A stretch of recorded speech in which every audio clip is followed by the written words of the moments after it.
দেবীর সম্মুখে বাঁ দিকে থাকে অসুর।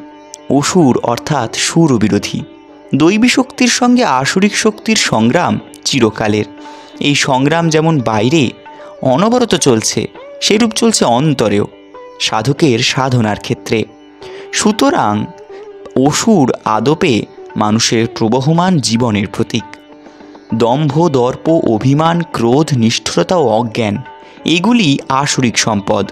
অপরপক্ষে নির্ভীকতা, শুদ্ধ ব্যবহার, জ্ঞান ও যোগনিষ্ঠা, দান, বাহ্যেন্দ্রিয়ের সংযম, যজ্ঞ, বেদপাঠ, তপস্যা, সরলতা, অহিংসা, সত্য, ক্রোধহীনতা, ত্যাগ, শান্তি, পরদোষ প্রকাশ না করা, জীবে দয়া, লোভরাহিত্য, মৃদুতা, অসৎ চিন্তা ও কর্মে লজ্জা, অচপলতা, তেজ, ক্ষমা, ধৈর্য, বাহ্যাভ্যন্তর শৌচ, দেশ শূন্যতা, অনভিমান এগুলি দৈবী সম্পদ।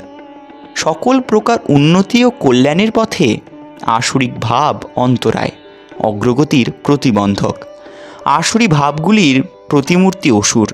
তার প্রাণ শক্তি প্রচুর, কিন্তু এই শক্তি অসৎ পথে চালিত। তাই তাকে শুভ পথে আনবার জন্য, দৈবী সম্পদের অধিকারী করবার জন্য মায়ের এত প্রচেষ্টা।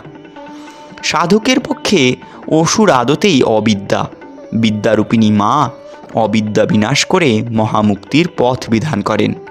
সাধারণ মানুষের জীবনে দুঃখ, কষ্ট, ভয়ভীতি, আপদ বিপদ এ সকলই আসুরিক শক্তির কার্য।